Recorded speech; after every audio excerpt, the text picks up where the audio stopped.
And welcome to another session of Ask an Imam. It's been a long time and our absence has been prolonged and we have missed you much, subhanAllah. And we are here in a new setting, Sheikh. MashaAllah. Or basically just flipped, isn't it? We were sitting over there where the camera is, but now we're sitting where the camera was, so alhamdulillah. Alhamdulillah. How are you doing, Sheikh? How's it been? Alhamdulillah. Assalamu alaikum wa rahmatullah. Very well, alhamdulillah. Alhamdulillah. Bismillah. My bad.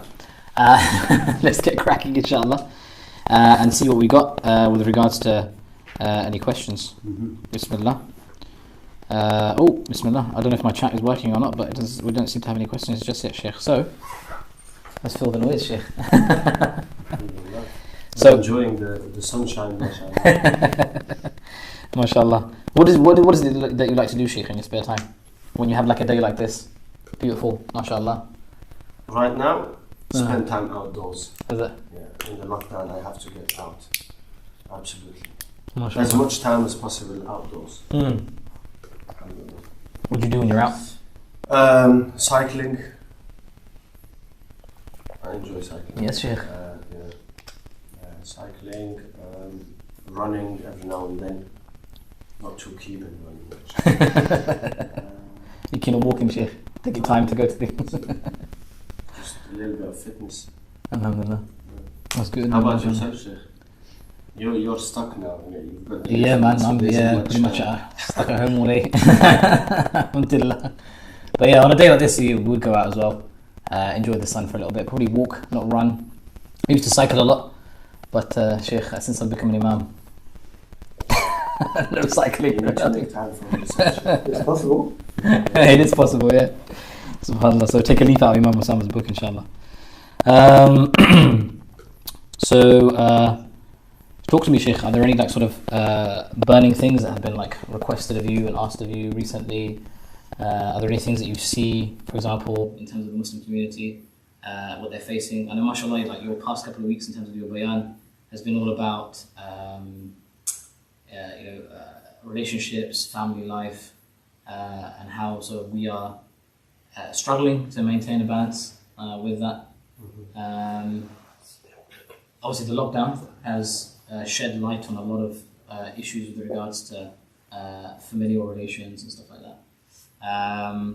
And there are a lot of challenges facing that. So, like you mentioned in your bayan yesterday,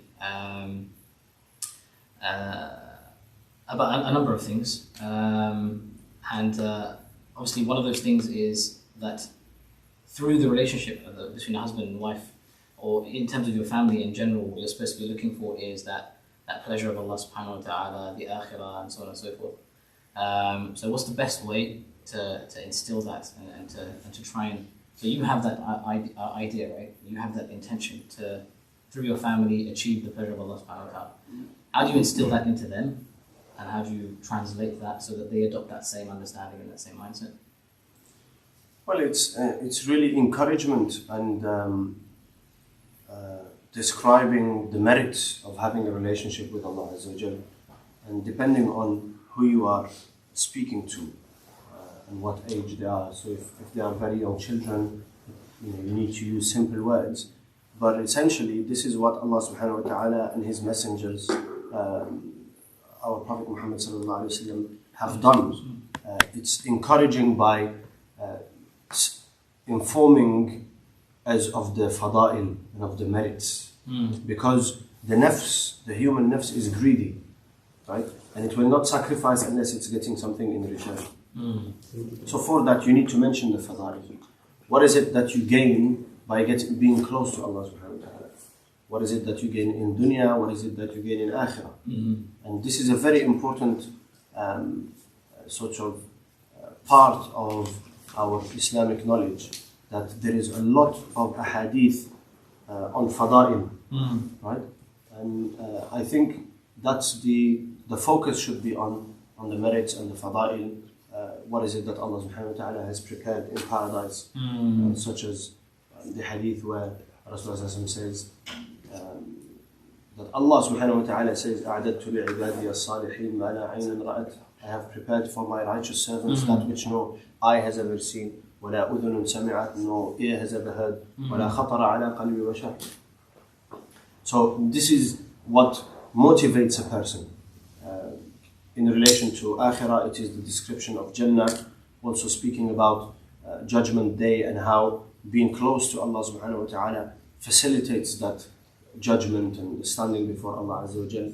You know, for example, we have the hadith of the 7 people under the arsh of Allah subhanahu wa ta'ala, and there has to be repetition so the more you speak about something, the more it takes place in your heart, right? Yeah, one of the problems about that, Sheikh, is that these concepts in our world today and the way we live our lives and the lifestyles that we sort of we adopt, these concepts are really alien to conversation. I mean, they're not alien to us in terms as Muslims, right? We all believe in in Allah, we all believe in the Akhirah, we all believe in Jannah and Nar and the Hisab and so on and so forth, right? We have all these things in our hearts and in our minds, but when it comes to actually conversing about them, it's a bit weird.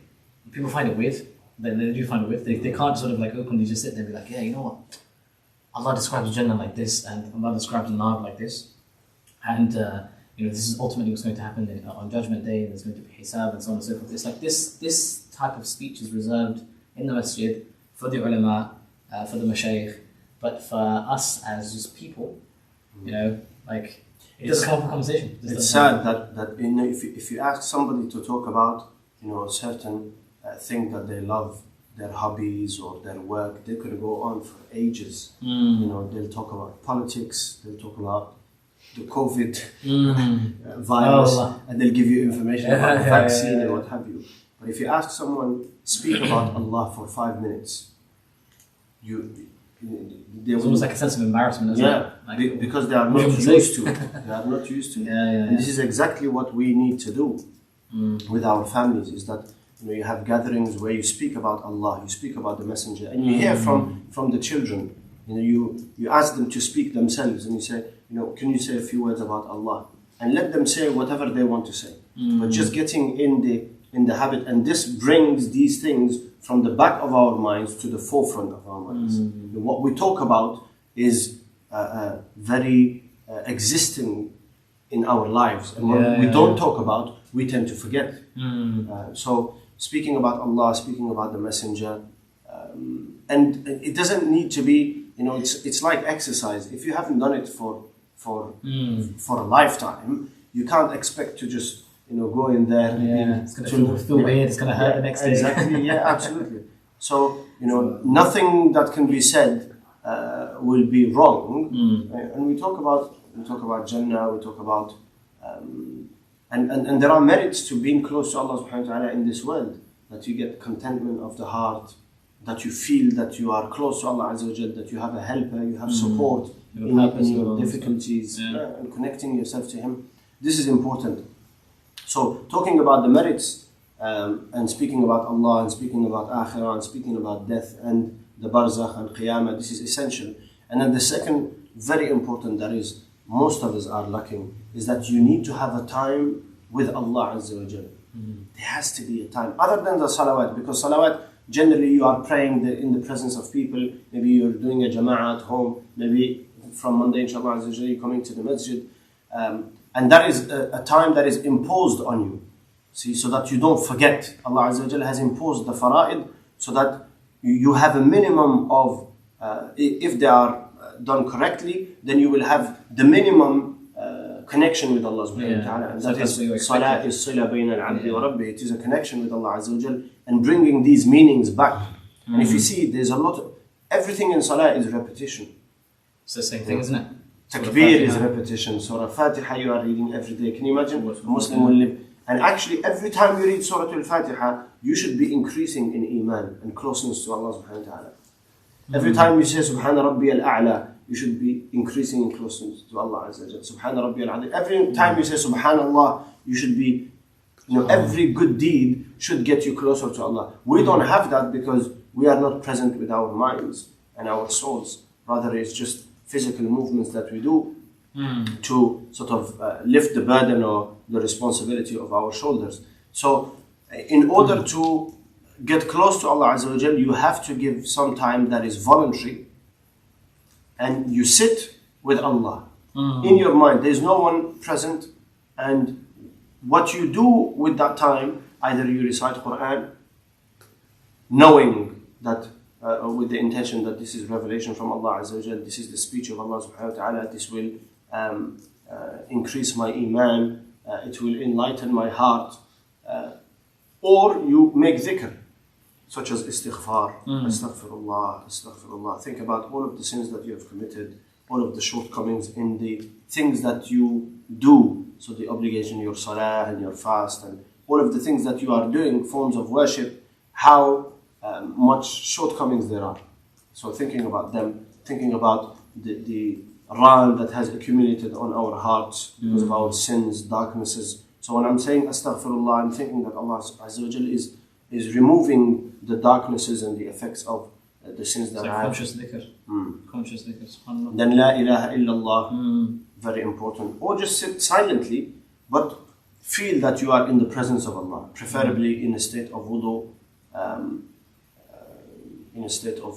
and facing the qibla, if possible, in your place where you usually pray, if possible. This is why ulama say that you should have a musalla in your home where you go and pray there. Why? Because it helps the mind concentrate. This is where I pray. This is where I conversate with Allah Azza wa Jalla, and I meet with Allah subhanahu wa ta'ala. And you sit there and you think, ponder about your life, think about Allah Azza wa Jalla, think about the blessings that He's given you, the beauty of His creation, and then conversate with Allah Azza wa Jalla. Ask of Him. And if you can't, you're not eloquent to sort of say very nice ad'iyah, then ask from your heart. And start with the small things.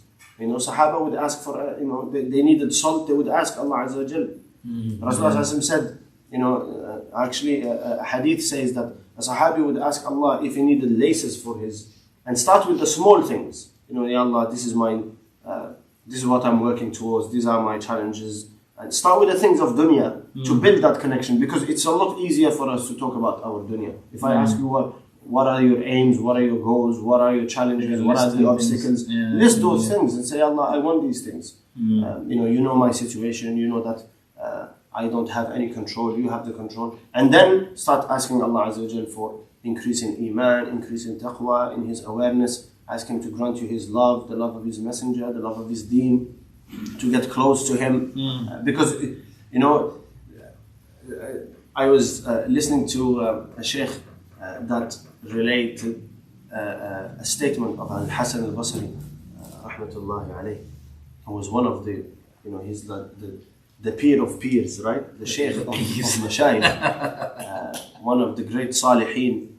He was a tabi'i, radiyallahu ta'ala anhu wa ardah, and renowned obviously for his understanding and his teachings about rectifying ourselves and purifying our souls.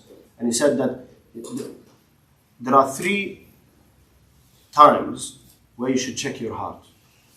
If you find that your heart is at ease in these 3 times, then know that the door to Allah Azza wa Jal is open to you. Now what is left is for you to make effort, increase. But if you don't find your heart at peace in these 3 times, then you need to check yourself. You need to really plead with Allah subhanahu wa ta'ala, make tawbah. There may be sins that you have committed that are obstacles between you and Allah Azza wa Jal. So you need to plead, make tawbah, istighfar, and really make dua to Allah Azza wa Jal to open the doors. The 3 mawatin and 3 times are when you recite the Quran. How do you feel when you recite the Quran? Do you really feel that this is the word of Allah? Do you enjoy it?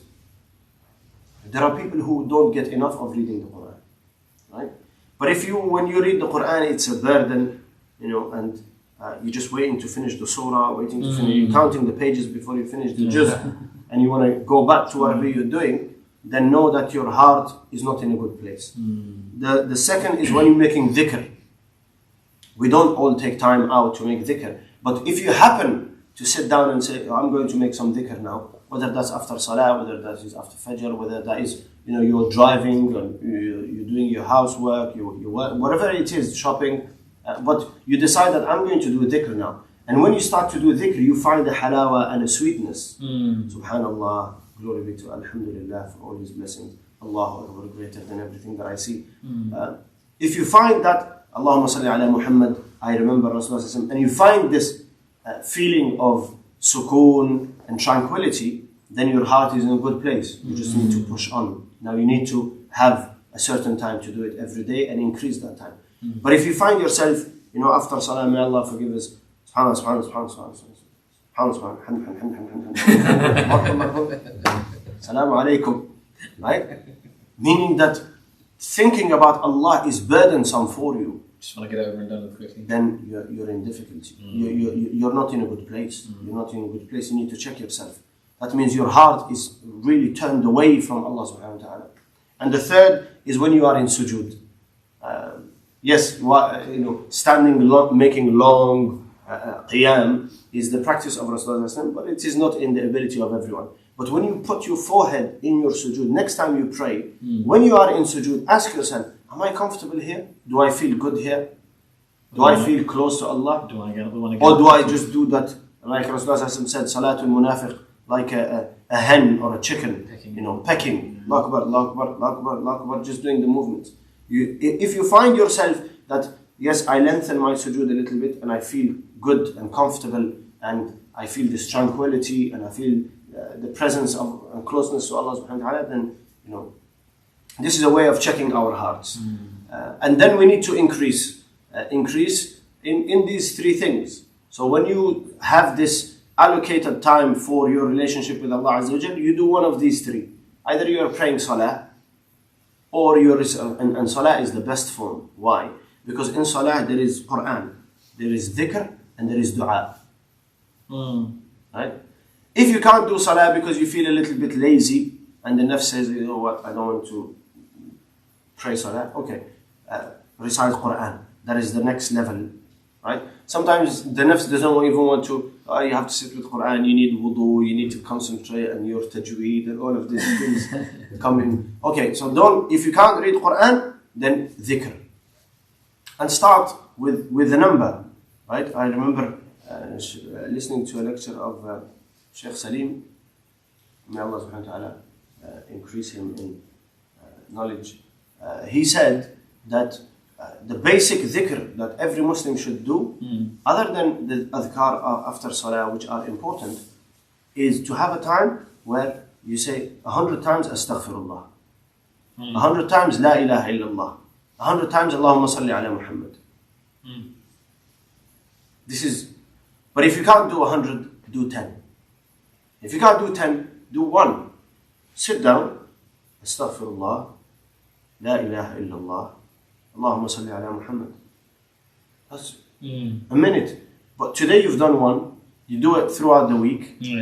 Next week I'm going to do 3. The week after I'm going to do 10. And you build up and you will find that the doors will open for you and your heart will be enlightened.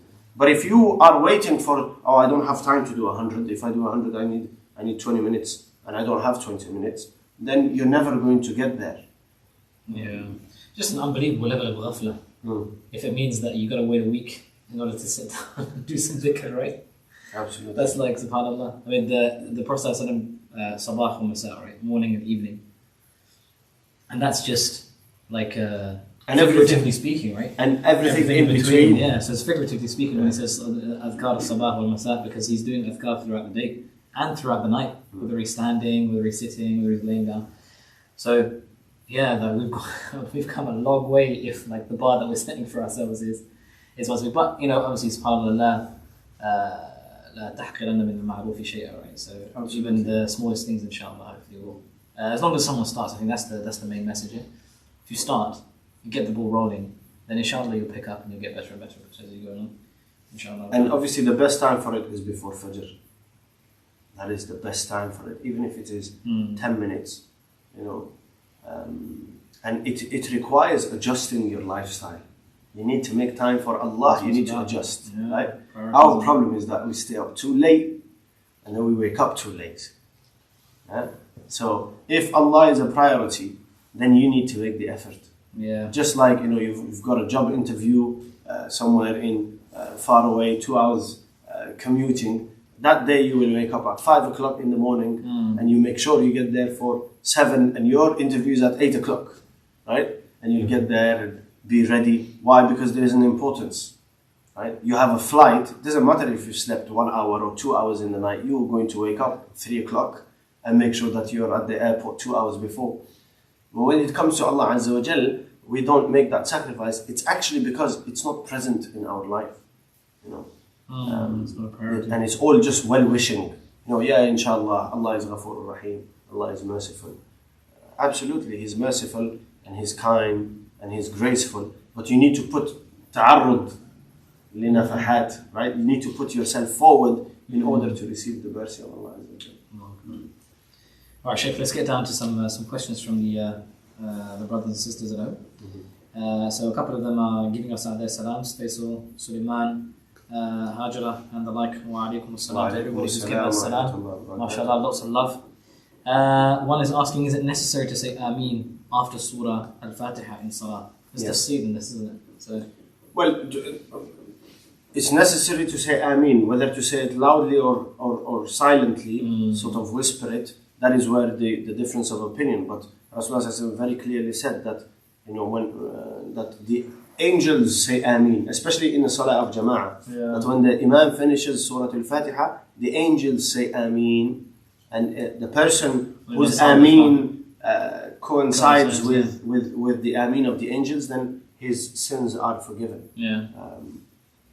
So yes, absolutely necessary. But it doesn't have to, you know, depending on the view that you take, you know, you can recite it loudly, recite it silently. It does not affect, inshallah. Yeah.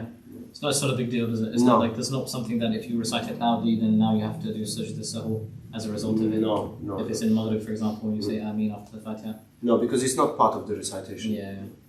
Okay, cool. Is it acceptable to read the same surah or surahs in, for example, Fajr Salah, i.e. Surah Al-Kafiroon and Surah Al-Ikhlaas? Okay, so there are certain surah that Rasulullah would recite in particular salawat. So for example, Salatul Witr, in the first raka'ah, Rasulullah would recite Sabbih isma rabbika al-a'la.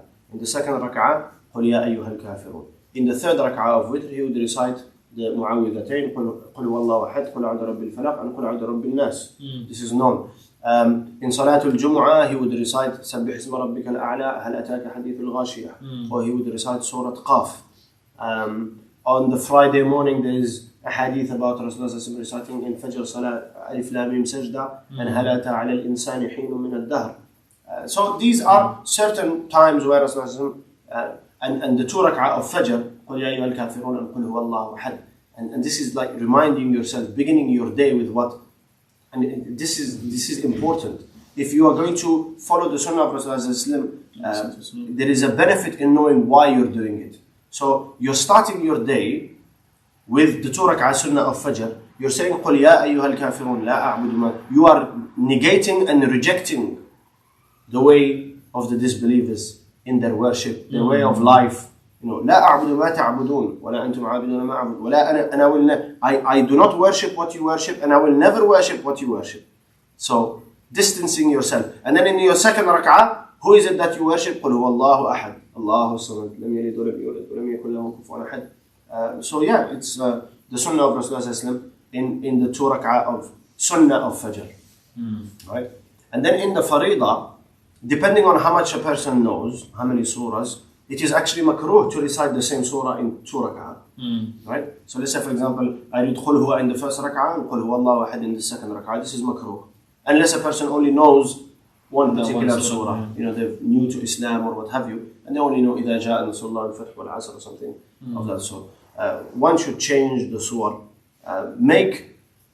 It's good to make a pattern, although it should not be followed all the time, but have all of the surahs that you've memorized. The longer ones, read them in Fajr. The shorter ones, read them in Maghrib, in Asr, for example. So your Alam Tara, Ila fi Quraysh, use those for Asr, use those for Maghrib. In Dhuhr, read slightly longer surah, Alam Nashrah, right? Inna anzalnahu fi laylatil qadr, Wad-Duha, slightly longer. And then in your Fajr, if you have the time, and you are waking up early, then slightly longer. وَاللَّيْلِ إِذَا يَغْشَى لَمْ يَكُنِ الَّذِينَ كَفَرُوا مِنْ أَهْلِ الْكِتَابِ just so that you act on the sunnah. The sunnah of Rasulullah, Fajr was the longest Fard Salah in the recitation. Dhuhr was the second longest. We can't do that today because if you start doing a long Dhuhr, usually people are on their break and what have you. Dhuhr was the second longest. And then comes Isha. And then comes Asr and Maghrib. Asr and Maghrib, Rasulullah would recite them quite short for two reasons. Number one, Asr falls in a time where people are finishing off the work of the day and what have you. So Rasulullah would keep it short. And then Maghrib was generally the time when people went home and to their families, and because the sun set, so they will go home. And that's the time where Rasulullah, by the way, used to have his dinner after Salatul Maghrib. Can't do that here in winter, it's 4 o'clock. But yeah, the two meal times of Rasulullah are somewhere around between 10 and midday. Because there's a hadith that Rasulullah would ask if there is any food. If there wasn't, he would fast. So around 10 and midday. And his second meal would be Maghrib, after Salatul Maghrib. Generally, Rasulullah, that is what I have come across. There is an article written by, if I'm not wrong, Mufti Taqi Uthmani, that outlines the day of Rasulullah. So he would wake up in Tahajjud, then he would lie down for a little while just before Fajr, then he would pray Fajr, Sunnah, then he would come out, pray his Faridah, and then after that he would sit until Shuruq in Dhikr, and then he would speak to Sahaba radiallahu anhum ajma'een, and they would talk about things, and people would come with questions and what have you. And then after that, that was the time where he would go home and sit with his family, have something to eat. And then just before Dhuhr, the Qaylula, a little rest, perhaps 20 minutes or so. And then he would come out for Dhuhr. And then from Dhuhr until Asr, he's busy with the Ummah. From Asr until Maghrib, he's busy. Whatever needs to be done, the answer, the teaching, the questions, and what have you. And then after Maghrib, he would go home to have his, obviously between Asr and Maghrib, there is the time for dhikr also that Rasulullah had regularly.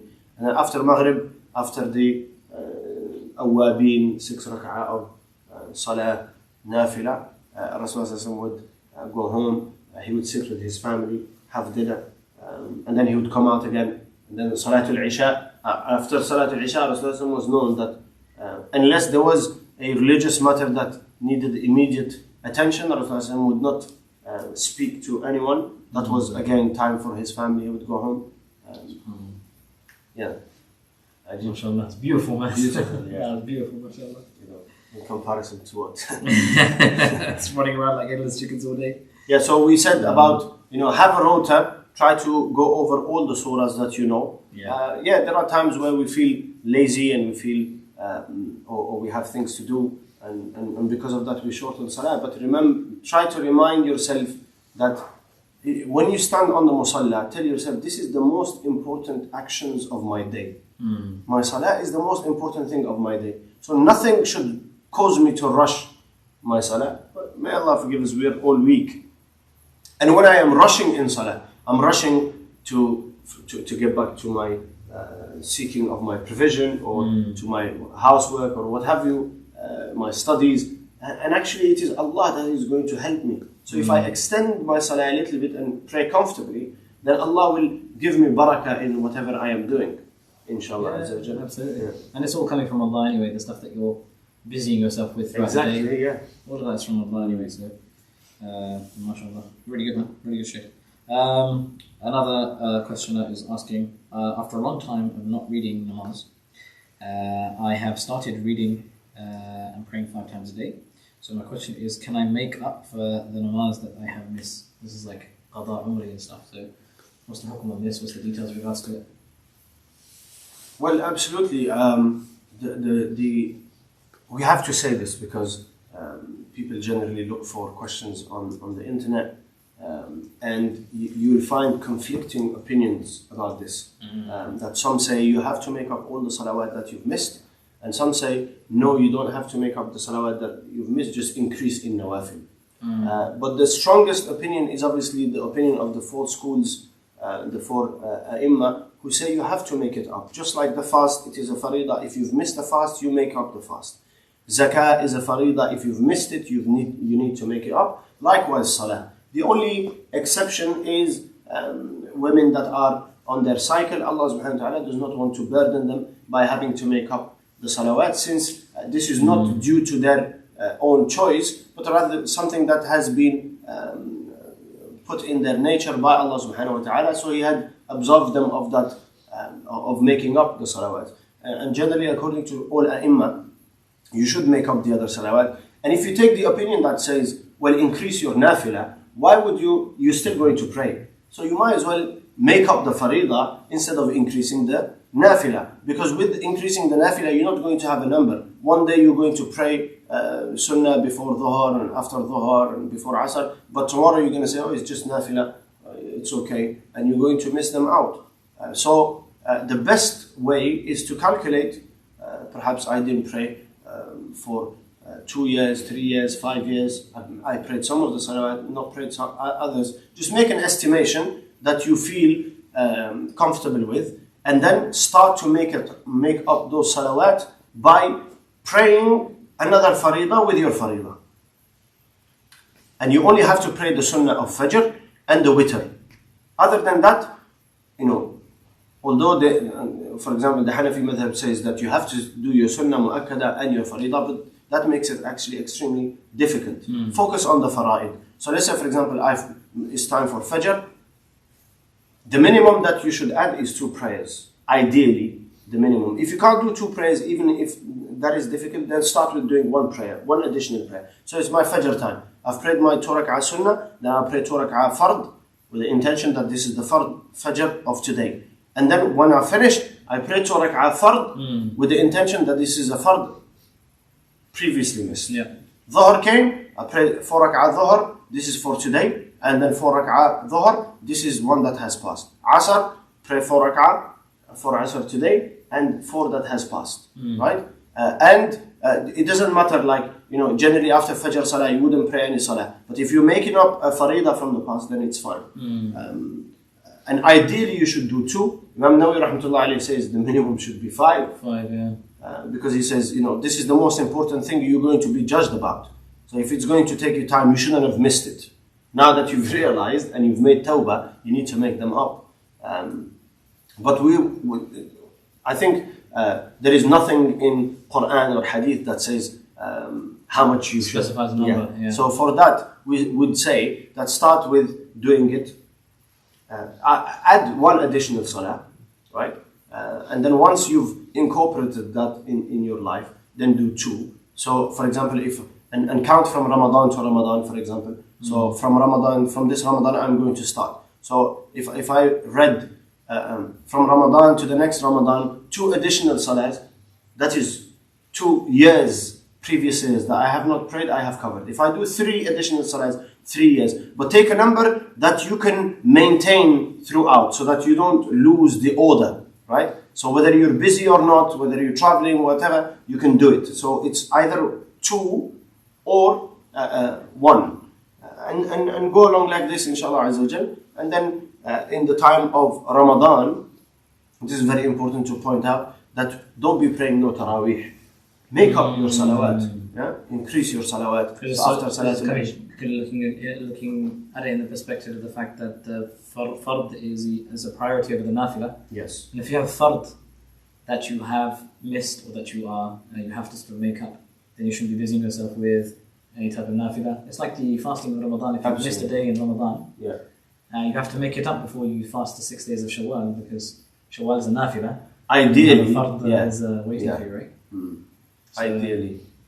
And take, so let's say, for example, for Ramadan, I will finish my Isha, and then I will pray a whole, so let's say, for example, instead of praying 20 rak'ah, pray the 17 rak'ah of fard of the day. So 1 day of fard. So I'll pray Fajr 2 rak'ah, Dhuhr 4 rak'ah, Asr 4 rak'ah, Maghrib 3 rak'ah, Isha 4 rak'ah. Is that the same with the other sunan mu'akkada, so the 12 rak'ah of sunnah that you're supposed to pray in a day? No. Yeah. Does that count too? So if I have, say for example, I haven't prayed for like 3 or 4 years, pure laziness, I knew I had to pray, but I just didn't pray because I just couldn't bother. Astaghfirullah. Start saying it. And then you get to the point where you realise, okay, I have to pray. So now I'm starting to make up my prayers, but I'm also praying. I've got to pray my sunnah as well as my fard. But do I just pray my fard? Like after, like you said, just I pray my fajr, and then I pray my fajr again, then I pray my dhuhr, and then I pray another dhuhr again. Yeah. And I don't busy myself with sunnah. Yeah. No. And if you have time, then increase the numbers. Read 3 dhuhrs with your dhuhr of the day, 3 asrs with the asr of the day. Don't pray any sunnah. To make it easier, or else shaitan will come and say, you know what, let's just take the opinion that I don't have to make it. And this is you are taking a chance with your salah, and the first thing that you are going to be judged on. Inshallah Azza wa Jal, if a person has the firm intention, I've heard of people who have made up salah for 40 years, 30 years in the past. Just make a program and stick with it. If you can record it, that would be good.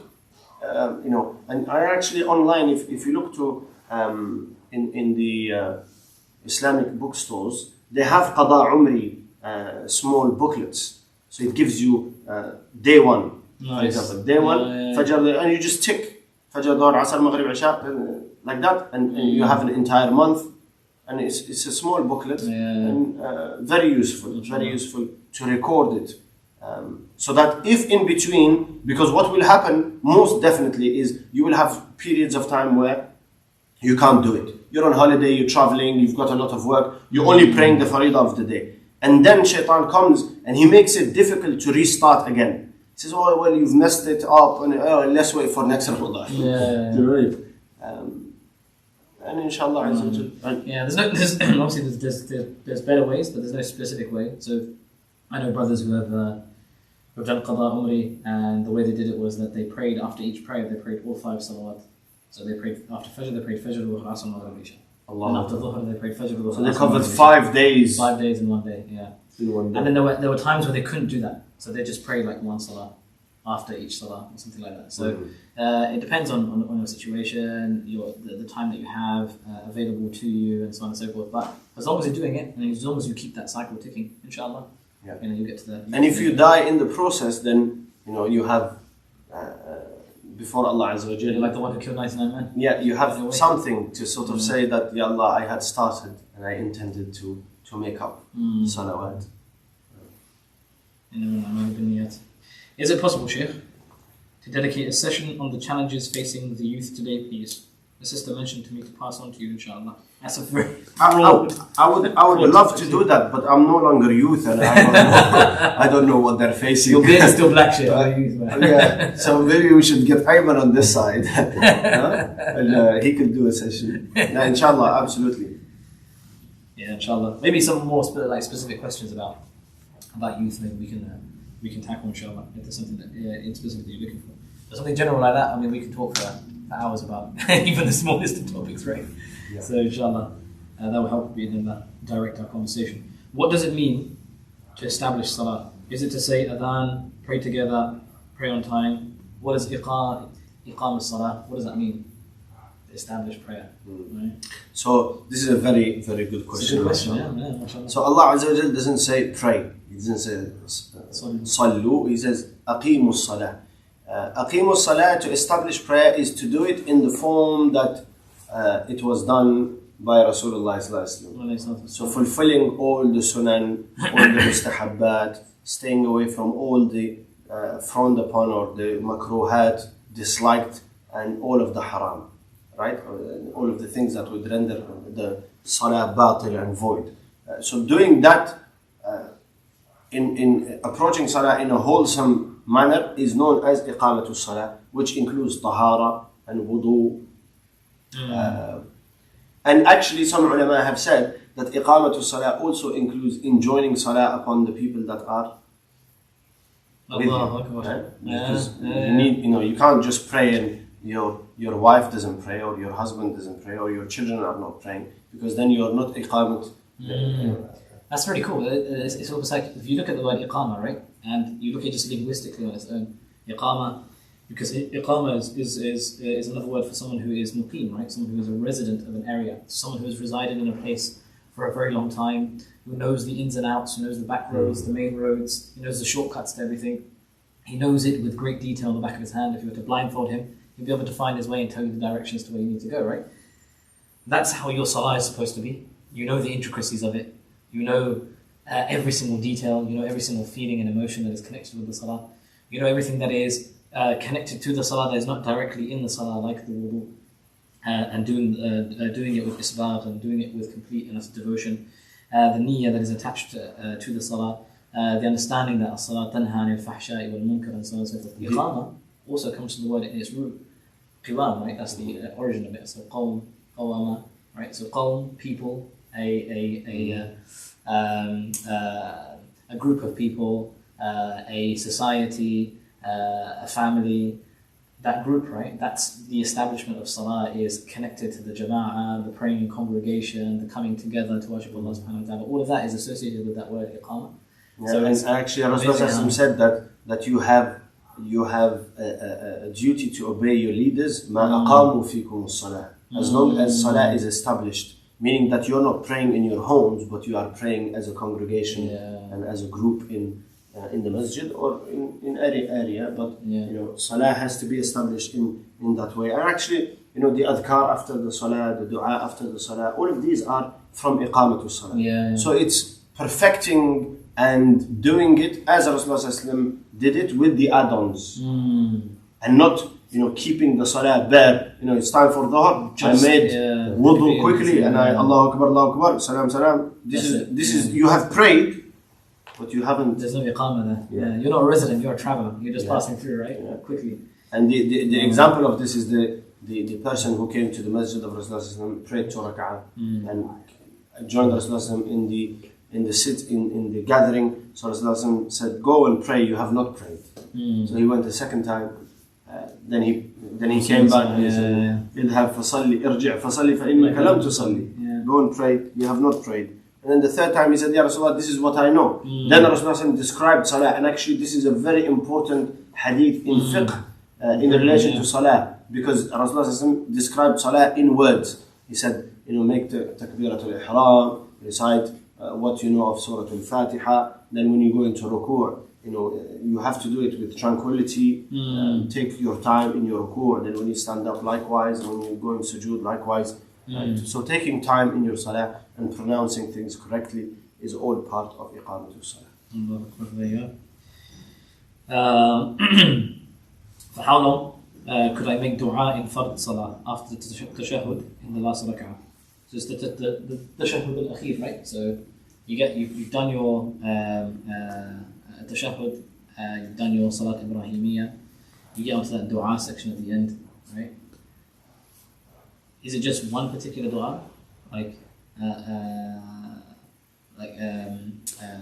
ربنا آتنا في الدنيا حسنة, or you could the other more popular one is مسنون عن النبي صلى الله عليه وسلم, اللهم إني أعوذ بك من عذاب القبر وعذاب جهنم ومن فتنة المحيا والممات ومن شر فتنة المسيح الدجال. So you can look after salah. I suppose you could roll that question out to sort of other areas of salah as well, in terms of dua. Sujood. So in salah, in fard salah, you can recite any dua that is mentioned in the Quran and in the Sunnah of Rasulullah without any difference of opinion among scholars. Right? So anything that is, for example, I am in sujood, I say ربنا هب لنا من أزواجنا وذرياتنا قرة رب اجعلني مقيم الصلاة ومن ذريتي ربنا آتنا في الدنيا حسنة وفي الآخرة حسنة ربنا صرف عنا عذاب جهنم, for example. Or all the ad'iyah of Rasulullah sallallahu alaihi wasallam. For example, if you take some of the ad'iyah of the morning, اللهم إني أعوذ بك من شر نفسي ومن شر الشيطان وشركي ولا أعترف على نفسي سوءا. So any hadith that is in the Sunnah of Rasulullah or in the Quran, you can incorporate in your fard salah. However, there are particular du'as that Rasulullah made regularly in his salah. We should choose those for our faridah, and then in our nafila or our sunnah, you can read any dua you want. There's a clear hadith on this, that Abdullah ibn Abbas radiallahu ta'ala anhuma was once traveling, and he was informed of the death of one of his sons. In another narration, he was informed of the death of one of the mothers of the believers, one of the wives of Rasulullah. So he came off his camel or horse, offered 2 raka'ah, and then remained in tashahhud for a very long time making dua. But this is a nafilah. We don't have we don't have a hadith that say that Rasulullah after finishing tashahhud, he would spend a long time making dua. Rather, he taught certain ad'iyah, and we should maybe combine those or read them at different times. So the dua that he told and he commanded Abu Bakr as-Siddiq radiallahu ta'ala anhu to recite, and this is a very good dua. Allahumma inni zalamtu nafsi dhulman kathira wa la yaghfiru dhunuba illa anta faghfir li maghfiratan min indika warhamni innaka antal ghafurur rahim. That, oh Allah, I have done injustice to myself, a great injustice, and none can forgive sins except for you. So grant me forgiveness from you, maghfiratan min indika warhamni, and have mercy upon me, innaka antal ghafurur rahim. Now Rasulullah is telling Abu Bakr, the best of the ummah, and he said, do not leave this, recite it in your every salah. So this shows the importance. And then there is Allahumma inni a'udhuka min adhab al-nari wa min adhab al-qabri wa min fitnati al-mahya wa al-mamat wa min fitnati al-masih al-dajjal. This was regularly recited by Rasulullah. So if you combine those two, it's not going to take a great deal of time, but you can alternate between those two. And then after that, if you want to incorporate a dua, I would say Rabbi ja'alni muqima as-salati wa min dhurriyyati. This is a very important dua, that, oh Allah, make me from those who establish prayer, because you are in prayer. So it's related. Wa min dhurriyyati, and make my offspring establish salah. This is a third that is important. And then in the other, let's say for example, iftitah, this is also important to learn a number of ad'iyah that you recite different times so that you're able to focus. Yes, subhanakallahumma bihamdika wa tabaraka ismuka wa ta'ala jadduka wa la ilaha ghayruk. This is the iftitah that we generally learn when we are very young, and we are all iftitah, meaning after you say Allahu Akbar, according to some ulama, you can start reading Surah Al Fatiha straight away. Alhamdulillah Rabbil Alameen. For example, Imam Malik says, not even A'udhu Billahi Minash Shaitan, you're before Allah now. So start straight away, Alhamdulillah Rabbil Alameen. Some say no, say A'udhu Billah and Bismillah. Some say you should make a dua first, and then A'udhu Billah, and then Bismillah, and then Alhamdulillah. So that dua of istiftah, generally we learn, Allahumma subhanaka Allahumma wa bihamdika, glory be to you and praise be to you. Wa tabaraka ismuka, and help me with the translation, Shaykh.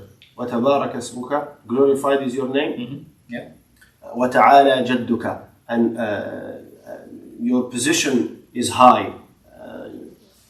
Wa la ilaha ghayruk, and there is no God but you. But also another dua of iftitah is to, when a person says Allahu Akbar, and then say Allahu Akbar kabira, walhamdulillahi kathira, wa subhanallahi bukratan wa asila. So just to alternate, so it helps keep the focus, and you're not just reading always the same thing, and it becomes you're reading it without meaning. In ruku', after the minimum is 1 Subhana Rabbiyal Azim, but one should not do the minimum. If you want to be doing iqamatul salah, then the sunnah is 3 all the way until 9. Right? Subhana Rabbiyal Azim, Subhana Rabbiyal Azim, Subhana Rabbiyal Azim. But you can also do 3 and then do a dua. For example, the Rasulullah would say, Subbuhun Quddusun Rabbuna wa Rabbul Malaikati wa Ruh, or Subbuhun Quddusun Rabbul Malaikati wa Ruh, or Subhana Dhil Malakuti wal Jabaruti wal Kibriyat wal Azamah. This is if you want to extend. And then in sujood, Subhana Rabbiyal A'la, again 3 times, Subhana Rabbiyal A'la, Subhana Rabbiyal A'la. Aisha radiallahu ta'ala anha says that when Rasulullah, when Surah إذا جاء نصر الله والفتح was revealed, Allah Azza wa Jal says, فَسَبِّحْ بِحَمْدِ رَبِّكَ وَاسْتَغْفِرْهِ. Glorify the praise of your Lord and seek His forgiveness, إِنَّهُ كَانَ تَوَّابًا. From that time, Rasulullah was always heard in his sujood saying, سُبْحَانَكَ اللَّهُمَّ رَبَّنَا وَبِحَمْدِكَ اللَّهُمَّ اغْفِرْ لِي. Exactly taking the dua of Surah إِذَا جَاءَ. So this is a very important dua in the sujood. you are glorifying Allah because you're putting your lowest point before Allah Azza wa Jalla, your highest point to the floor, right? Your head. And you are saying Subhanak Allahumma Rabbana wa bihamdika. Praise, glory be to you, our Lord, and praise be to you. Allahumma ghfirli, oh Allah, forgive me. This is very important. And also Subbuhun Qudusun Rabbuna wa Rabbul Malaikati wa Ruh is a dua of sujood. And also incorporate things like Rabbi ghfir warham wa anta khairur rahimin, seeking forgiveness in your sujood. Should a differentiation should be made here between Shaykh, where your fard and your nafila, should you do less of this in your fard and more of it in your nafila? Or is it okay to just do as much as you can in your faridah as well? Well, if generally if you're praying with people, whether you are the imam or the ma'moom, which is the preferred way of praying you shouldn't really... Yeah, you shouldn't. Because you're going to be in sujood for like 2 minutes and everyone's like... Yeah. Subhanallah, Shaykh. Have you forgotten? Yes, absolutely. And then sometimes people, I remember once someone came to me, I think we were doing tahajjud, and I extended the sujood, and he said, well, I said Subhan Rabbiyal A'la 3 times, and then I didn't know what to say. So you don't want to put people in that position. So the Imam is actually asked to keep the salah sort of concise to the masnoon du'as. But yeah, if you're praying on your own, you can lengthen your salah as much as you want. Nobody is going to tell you do it this much or that much. But just do it in a way where you're going to maintain, because what Allah loves is something that you do regularly. Right? So it's better to, in all my 5 salawat, incorporate one dua. For example, one dua after Subhana Rabbiyal A'la 3 times in sujood. One dua in... this is far better than just one day in a week I spend 20 minutes on my dhuhr doing extra du'as. Sensationalist. And then the rest of the week for doing this one thing. Yeah. Ajib, mashallah. Okay, cool. Mashallah. That's a very good answer, Shaykh. Another one is asking, can fidya be paid for fast missed in Ramadan as a teenager? So you're young, you missed your fast, probably after your bulugh, obviously. If you only you know if you had reached the age of puberty or not. If you did, then you should not pay fidya, but rather you should make up those days. That is the preferred, is to make up the days of fast. But if you can't, you find it too difficult, then you can pay fidya. The reason for this is that scholars have a difference of opinion whether fidya, making up fast and paying the fidya, whether it is optional or whether if you can't do one, then you should do the other. Right? So there is a difference of opinion, and the strongest would be that you make up the fast. وَأَن تَصُومُوا خَيْرٌ لَكُمْ. Actually, the verse says it. وَأَن تَصُومُوا خَيْرٌ لَكُمْ إِن كُنتُمْ تَعْلَمُونَ. Make up the fasts, and just like salah, estimate how many you might have missed, and start making them up once a week, once a month, inshallah Azza wa Jal, until you have covered them. There was some from last week. You want to hook us up with which we can get to. You want to cover those? Yeah, sure. Last week we didn't have a session. Sorry? The week before. Week before, yeah. How do you begin memorizing the Quran as an adult? Do you need to recite to a teacher and get approval before you memorize more? So what's the best way to... There's no really age limit for memorizing. I remember when I first started memorizing the Quran, like years ago now, right? Imam Shawkat was actually the... Swear down. How can you lead, Sheikh? You're not allowed to lead in front of your teacher. So I walked up to him, and I was like 16, 17 at the time, and I was like, Sheikh, I really want to start memorizing Quran, but I feel like I'm a bit old now, right? Because I knew that everybody that memorized Quran, including Sheikh Shawkat, they did it when they were kids, and then they grew up doing it and stuff, and I think it was the same for you, right? Same. Yeah. So I was like, dude, I've missed the boat, right? So how am I supposed to catch up? So I went up to him and I asked him after one Jummah, I was like, Sheikh, I want to start memorizing Quran, but I feel like I'm a bit old. Now looking back at it, Sheikh, so I was like, I'm a bit old, Sheikh, and I was like, what should I do? And he goes, look, brother, I know people that are like 55 right now, and they've just started memorizing the Quran. There's no age limit with regards to when you start to memorize the Quran. If it's in your ability to do it, then absolutely do it, man. Like, it's like a huge reward. There's so much barakah in doing it. You're spending your time memorizing the book of Allah subhanahu wa ta'ala. Whether you get to the end or you don't get to the end, the mere fact that you are, that's your maqsad, that's your goal, and that's what you're striving towards. What an amazing thing to do. And at any age that you do it in, it's just an amazing... A friend of mine, I remember this very clearly. A friend of mine, his father relayed a conversation he had with a friend, with one of his friends out of the country. So he was speaking to him on the phone. He became hafid at 80 plus. SubhanAllah. And he was telling my friend's father, who was 70, because you're still young, you still have the ability. So 80 plus. And I'm sure you'll find videos of people who have memorized Quran later stages, absolutely sensational, that people can dedicate that. And sometimes it is after retirement that a person has time to themselves. So there are many benefits to it. Physical, worldly benefits, and obviously the benefits of akhirah. So the question was, how should you memorize? Start with the shorter surahs, right? First, revise anything that you've learned when you were young, right? If you had learned the juz of Amma or just half a juz from Sabbih downwards, so start with those. When you start from the back, I know that the Asian culture or has a different way that they memorize maybe just Amma and just Tabarak, and then they go straight to the deep end. Alif Lam Mim and Surah Al-Baqarah, and you're like, what? This is not finishing 200 and odd verses. I haven't got through Baqarah yet, and you lose motivation. Momentum as well. But when you learn from the back, the good thing about learning from the back is that, number one, the verses are short. So shorter verses, you memorize them a lot quicker. This is number one. Number two, the surahs, they gradually start to lengthen. Right? So you get used to longer surahs. Number three, you can pray those in your salah.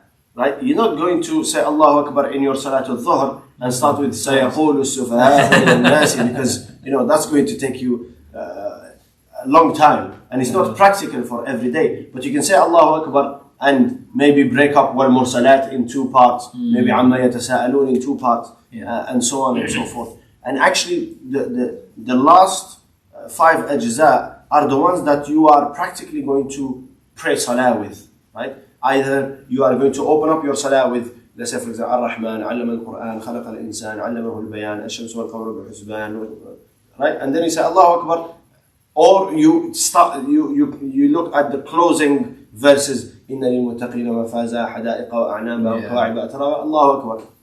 So it's practical in keeping that in memory, to start from the back. There is no special ingredient.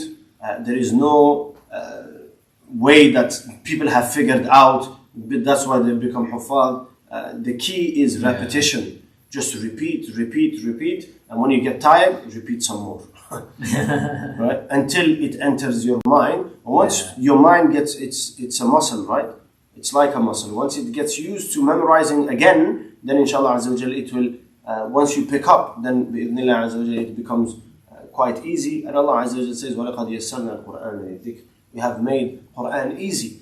Some say easy to understand and to take heed from and lessons from, and some say no, it includes memorizing. That you couldn't memorize any other text word for word that long. And staying away from sins is very important, especially looking at haram. They say that the eyes that look at haram have a difficulty in memorizing Quran. So protecting the gaze, this is also a very important thing to do. And the question said, should you read to somebody? Absolutely. If you are in the beginning stages, always read to someone. Let's say, for example, I want to memorize Surah Alam Tara. I should read that surah to a teacher or to somebody who knows better than I do, or listen to it and repeat. Alam Tara kayfa fa'ala rabbuka bi ashabil fil. Alam Tara kayfa fa'ala. Pause it. Alam Tara kayfa fa'ala rabbuka bi ashabil fil. And you get these Qur'ans now with pens that you pass over the verse and it recites it for you, or on YouTube or what have you. Find a way to memorize correctly. Because the biggest mistake you can make is to memorize something, but memorize it wrong, because you have to redo it, and that's extremely difficult. Yeah. And then when it comes to telling others or teaching others about it, you may be teaching them incorrectly. Like, you don't necessarily need to have someone physical to do that, do you, Sheikh? You can actually go online or do that thing with the whole pen thing, and there's so many apps out there now that can assist you in memorizing, where you just repeat the ayah behind the Sheikh as he's reciting it, or after he's recited it, and then you just put that on repetition until you get that, because it's Malika Lisaniya, isn't it? It's just getting your muscles of your mouth and your tongue just used to the way in which the words are pronounced and the way in which the words are recited. You can have someone alive and well right in front of you to do that, and you can have someone who's virtual in your ear doing that as well, isn't it? But there is a benefit to reciting to someone, and there is a benefit. I remember when I was in Hifz, we had like, I think about 7 Hifz classes in a hall like this. So there's a lot of noise, right? And you're reading to your teacher. And I remember our teacher would listen to 3 people at once, right? So he's listening to 1, 2, and he's listening to the one in front.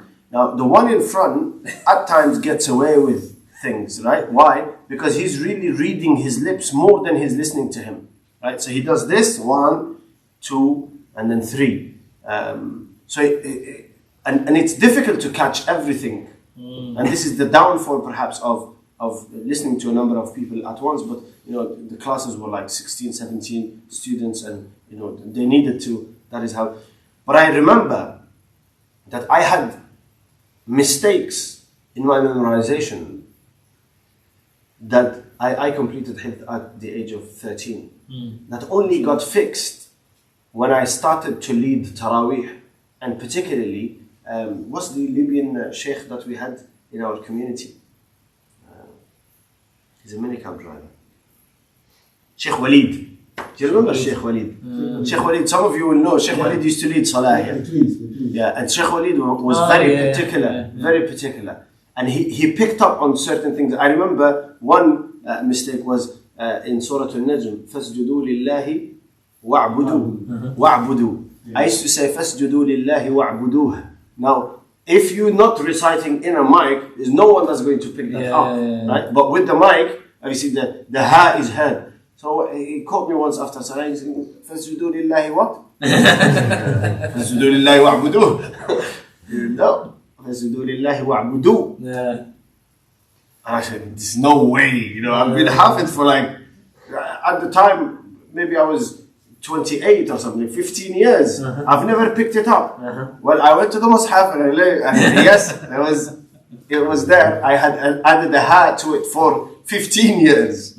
So there is an additional thing in reciting to somebody, and facing them. But inshallah Azza wa Jal, do with what you have, and when you get an opportunity, you can recite to someone. Inshallah, Imam Hamid is always available to listen. I recite to Imam Sama. MashaAllah. What else is there? There's one just come up. And just one more thing about memorizing the Quran. The Rasulullah says, "Khayrukum," the best amongst you are those who are learning Quran and are teaching it. You the best of this nation. In another hadith, the Rasulullah said, "Inna lillahi ahlina min al-nas." There are people who are ahl of a person is his family, his close relatives, right? People are relatives of Allah, or close to Allah, or part of the family. So Sahaba radiallahu anhum majma'in said, who are they, Ya Rasulullah? He said, Ahlul Quran, Ahlullahi wa khassatuh. The people of Quran are the people of Allah, and people that are especially close to Allah subhanahu wa ta'ala. There is an amazing thing I remember when I was memorizing Quran, when you're spending 3-4 hours a day with Quran, Allahu Akbar. I didn't understand it then, but when I think about it now, you didn't have worries, you didn't have tensions, you were just that Quran. And I still remember that, like a lot of young children, when you're young, you have nightmares and things like that. And I had that up to the time where I started memorizing Quran. And once I started memorizing, all of this effect of shayateen and jinn and ayn and everything disappears because you're with Quran 2 hours, 3 hours, 4 hours, 5 hours a day.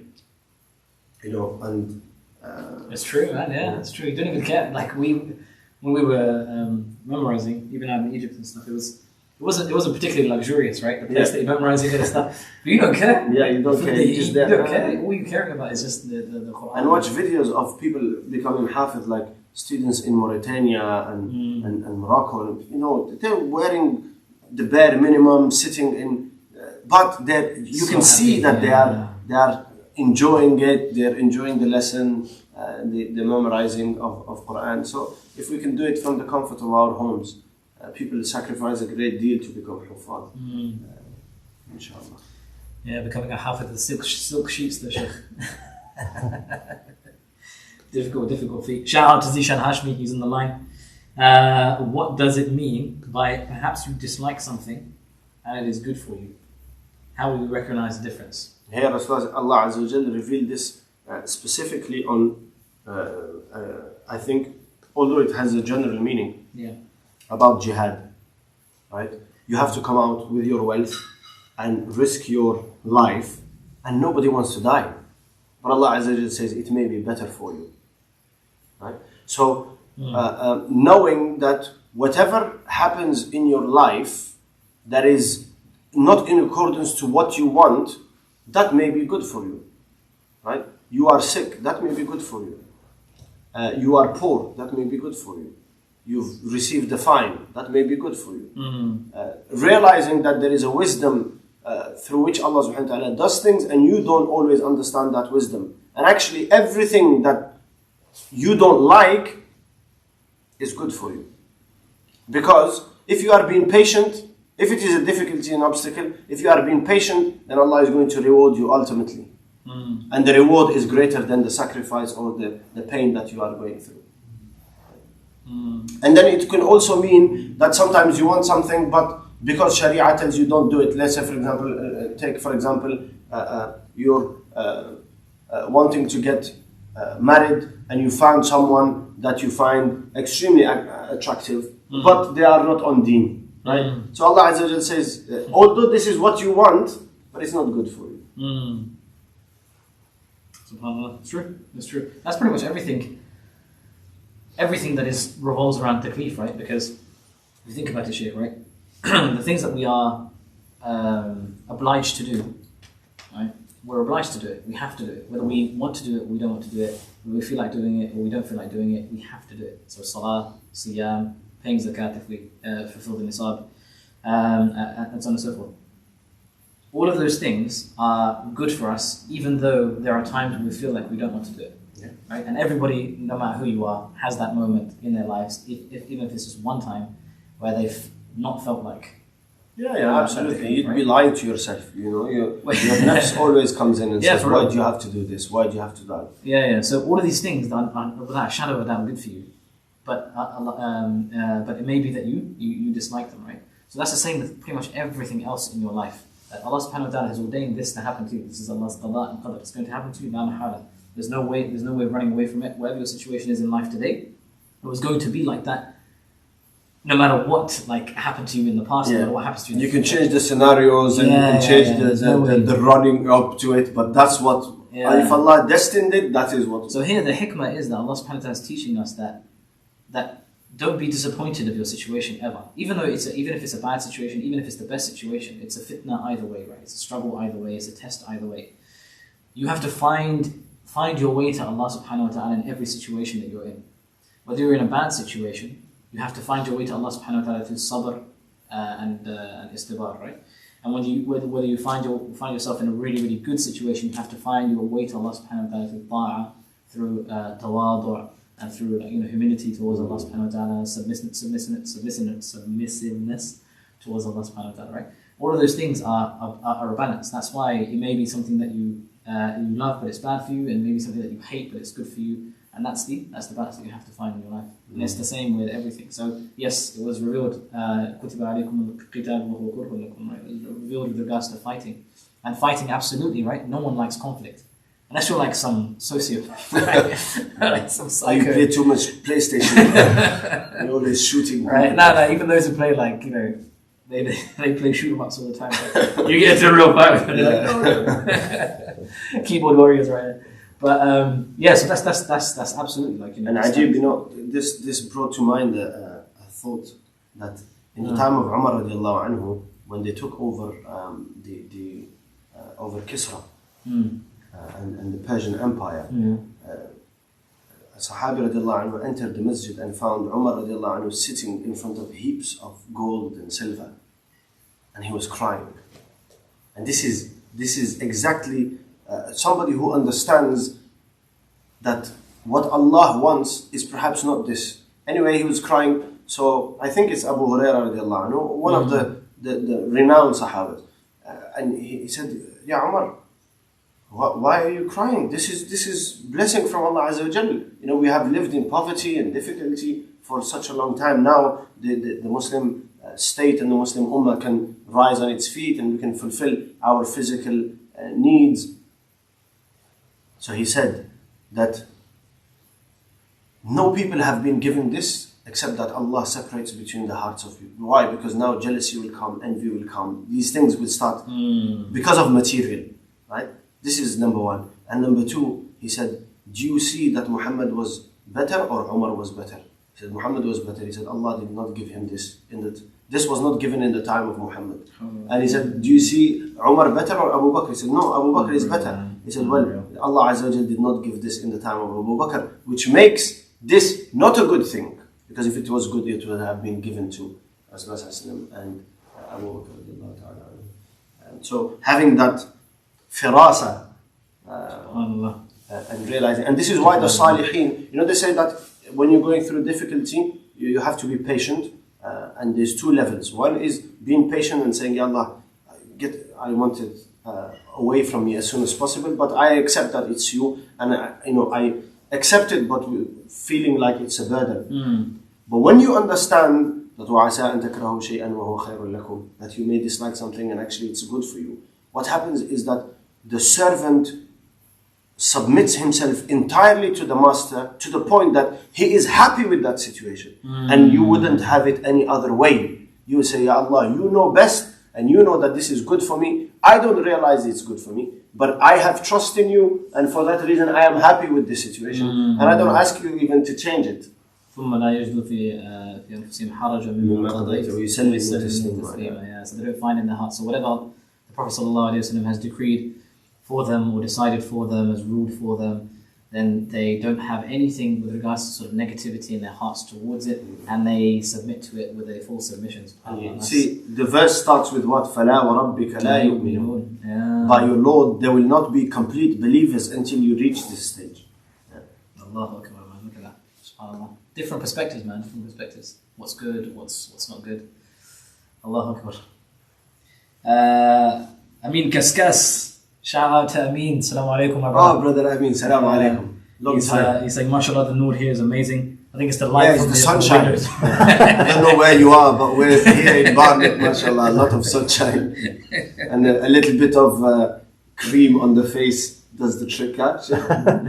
Gives that reflecting noor. I mean, I put so much noor, I put so much cream on it, still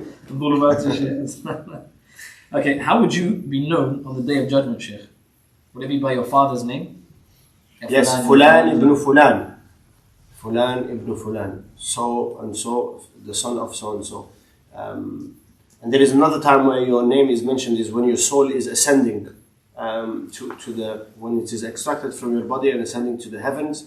If you are a righteous soul, then you're labeled with the best names that you used to like in this world. And if you are an evil, if the soul is an evil one or a wrongdoing one, then it is labeled with Ajib, man. So we're not so individual, are we?